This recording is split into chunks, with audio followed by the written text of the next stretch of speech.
మీ జీవితంలో మీరు ప్రశాంతంగా ఉండాలి అంటే ఈ 7 విషయాలను ఎవరితోనూ పంచుకోకూడదు. మొదటిది, నీ జీవితంలో కలిగిన దుఃఖాన్ని, బాధని, ఇంకా నీ పరిస్థితులని ఎవరి ఎదుట కూడా బయటపడకూడదు. ఎవరితోనూ చెప్పుకోకూడదు.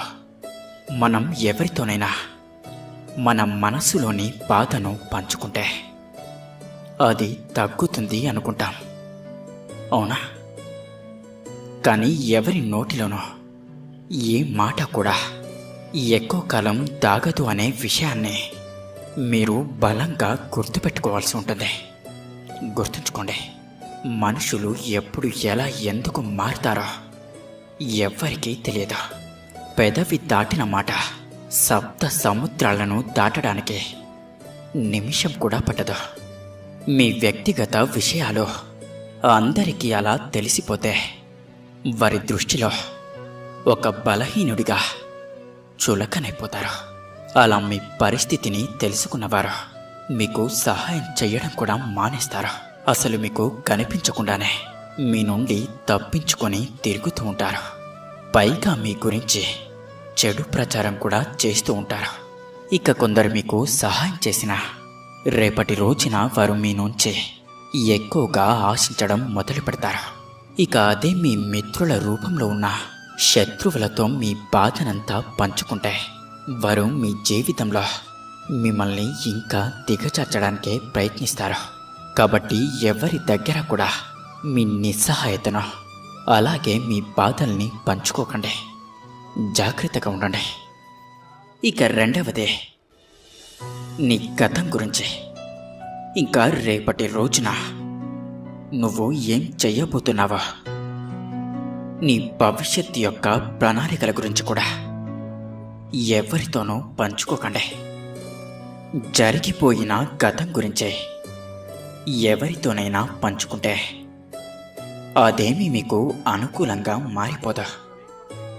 మీ కథ విన్నవారికి ఏ మాత్రం కూడా జాలి అనేది కలగకపోగా పైగా ఇంకా మీరు అవమానాల పాలవుతారు. అనవసరంగా ఎందుకు చెప్పుకున్నానా అని క్షణక్షణం బాధపడే పరిస్థితికి తప్పకుండా తీసుకువస్తారు. ఇక మీరు వారికి చులకనైపోతారు. అలాగే వారి యొక్క చెడు ప్రచారం ద్వారా ఈ ప్రపంచానికి కూడా, సమాజంలో పూర్తి గౌరవం నశిస్తుంది. ఏ ఒక్కరికి కూడా లెక్క లేకుండా పోతారు. అందుకే గడిచిన గతం నుండి నేర్చుకోవాలి. కానీ ప్రతి ఒక్కరికి ఆ గతాన్ని తవ్వి తవ్వి చెప్పే ఆ తవ్వుకున్న నూతిలోనే మనమే పడకూడదు. ప్రతి గతం నుండే, ప్రతి అనుభవం నుండే, ప్రతి కష్టం నుండే, ప్రతి మోసం నుండే నేర్చుకోండి. మిమ్మల్ని మీరు గొప్పగా మార్చుకోండి. ప్రతి వ్యక్తి దగ్గర కూడా తెలివిగా నడుచుకోండి. ఎందుకంటే ప్రతి ఒక్కరికి తమ సొంత లాభాలు, తమ సొంత సుఖాలే ముఖ్యం. కాబట్టి జాగ్రత్తగా ఉండండి. అలాగే ప్రతి పరిస్థితిని ధైర్యంగా ఎదుర్కోండి. మీ భవిష్యత్తు యొక్క ప్రణాళికలు కూడా ఎప్పుడు ఎవరికి చెప్పుకోకూడదు. ఎందుకంటే అవి మీ శత్రువుల వరకు చేరితే వారు మీ దారికి ఏ విధంగానైనా అడ్డుపడక మానరు. వారు తప్పకుండా అడ్డుపడతారు. ఎందుకంటే మన శత్రువులు ఎక్కడో ఉండరు. మన మిత్రులుగానో, మన బంధువులుగానో, మన అన్నదమ్ములుగానో మన పక్కనే ఉంటారు కదంటారా? కాబట్టి ప్రతి ప్రణాళికనే రహస్యంగా, జాగ్రత్తగా రక్షించుకోండి. మిమ్మల్ని మీరు, అలాగే మీ భవిష్యత్తును, మీ ప్రశాంతతను కూడా రక్షించుకోబడనివ్వండి. ఇక అప్పుడే జీవితం ప్రశాంతంగా ఉంటుంది. అర్థమైందనుకుంటా. ఇక మూడవది, మీ ఇంట్లో జరిగే విషయాలను ఎట్టి పరిస్థితుల్లోనూ ఎవరితో కూడా పంచుకోకండి.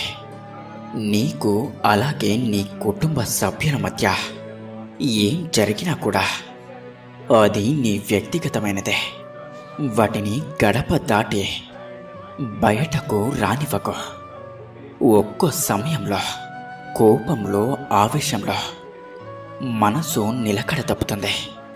అయినా సరే ఇతరుల ముందు మన కుటుంబ సభ్యులను ఎప్పటికీ విమర్శించవద్దు. వారిని తక్కువ చేసి ఎట్టి పరిస్థితుల్లో కూడా మాట్లాడకూడదు. ఏమైనా సరే కుటుంబ సమస్యలను, గొడవలను ఇతరుల ముందు బహిర్గతం చేయకండి. ఇక ఈ కారణంగా మీ కుటుంబం అంతా కూడా ఈ సమాజానికి చులకనైపోతుంది. ఇక శత్రువులైతే అదే అదునుగా చూసి మీ అన్యోన్యమైన బంధాల మధ్య తల దూర్చి విడగొట్టే ప్రయత్నాలు చేస్తూ ఉంటారు. ఇక 4వది, నీ బలాన్ని ఇంకా బలహీనతను ఎవరితోనూ పంచుకోకండి. ఇతరుల ముందు మీ బలాన్ని అలాగే బలహీనతల్ని బయట పెడితే నీ బలాన్నైతే వాడుకుంటారు, ఇంకా నీ బలహీనతతో ఆడుకుంటారు. వాటిని ఉపయోగించి మిమ్మల్ని మానసికంగా కృంగతీయడానికే ప్రయత్నిస్తూ ఉంటారు. అందుకే తెలివిగా మసులుకోండి. ఇక 5వది, మీ సంపాదన ఇంకా వ్యయాలను ఎవరికీ తెలియనివ్వకండి. మీ ఆదాయం ఏమిటో అందరికీ తెలిసిపోతే వారికి మీ మీద ఆశలు ఎక్కువైపోతాయి. మన పరిస్థితులు ఎలా ఉన్నా వారికి ఏ అవసరం ఉండదు. వారి ప్రతి పరిస్థితికి మనల్ని డబ్బులు అడుగుతూ అవసరాలకు వాడుకుంటారు. ఒకవేళ మీరు ఇవ్వకపోతే ఈ ప్రపంచంలో వారికి మీకంటే బద్ధ శత్రువులు ఇంకెవరు ఉండరు. ఒకవేళ ఇస్తే మళ్ళీ మీరు వాటిని తిరిగి పొందలేరు. ఇక అప్పుడు కూడా మీరు వారికి శత్రువు అవ్వక తప్పదు. అప్పు ఇచ్చి శత్రుత్వాన్ని కొని తెచ్చుకోవడం కన్నా ఇవ్వకుండా నివారించడమే మంచిదే. ఎందుకంటే కనీసం అక్కడ సంపదైనా మిగులుతుంది. అందుకే మీ ఆదాయ వ్యయాలను ఎవరితోనూ పంచుకోకండి. గుర్తుంచుకోండి. ఇక 6వది, మీకు ఏదైనా అవమానం జరిగితే దాన్ని మీరు ఎవరితోనూ పంచుకోకూడదు. అది వారికి ఏమీ అంత ముఖ్యమైన విషయం అవ్వదు. ఆ సమయాన వారు మీకు అనుకూలంగా మాట్లాడిన అదే అవమానాన్ని రేపటి రోజున మళ్ళీ మళ్ళీ గుర్తు చేసి మిమ్మల్ని మానసికంగా కృంగతీస్తారు. గుర్తుంచుకోండి. ఇక 7వది, మీ ప్రాణ స్నేహితులు ఎవరో అలాగే మీ బద్ధ శత్రువులు ఎవరో ఎవరికీ తెలియనివ్వకండి.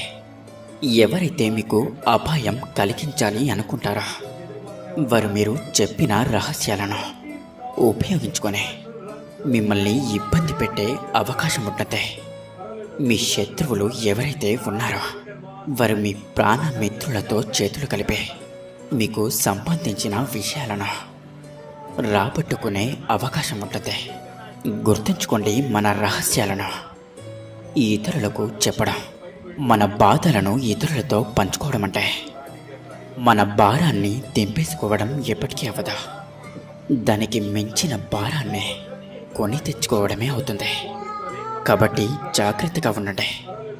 ప్రతి సమస్యని ఒంటరిగానే ధైర్యంగా ఎదుర్కోండి. అప్పుడే మీ మనసు ప్రశాంతంగా ఉంటుంది. ధైర్యంగా ఉండండి.